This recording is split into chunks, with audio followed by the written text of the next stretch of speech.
কেউ কথা রাখেনি। ৩৩ বছর কাটল, কেউ কথা রাখেনি। ছেলেবেলায় এক বষ্টমী তার আগমনী গান হঠাৎ থামিয়ে বলেছিল, শুক্লা দ্বাদশীর দিন অন্তরাটুকু শুনিয়ে যাবে।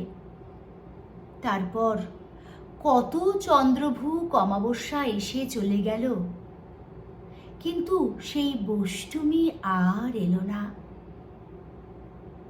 ২৫ বছর প্রতীক্ষায় আছি। মামাবাড়ির মাঝি নাদের আলী বলেছিল, বড় হও দাদা ঠাকুর, তোমাকে আমি ৩ প্রহরের বিল দেখাতে নিয়ে যাব। সেখানে পদ্ম ফুলের মাথায় সাপ আর ভ্রমর খেলা করে। নাদের আলী, আমি আর কত বড় হব? আমার মাথা এই ঘরের ছাদ ফুঁড়ে আকাশ স্পর্শ করলে তারপর তুমি আমায় ৩ প্রহরের বিল দেখাবে? একটাও রয়্যাল গুলি কিনতে পারিনি কখনো।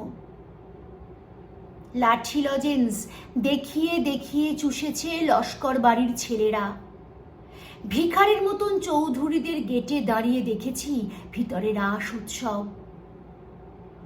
অবিরল রঙের ধারার মধ্যে সুবর্ণ কঙ্কন পরা ফর্সা রমণীরা কত রকম আমোদে হেসেছে।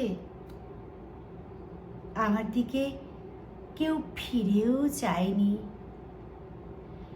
বাবা আমার কাঁধ ছুঁয়ে বলেছিলেন, দেখিস একদিন আমরাও।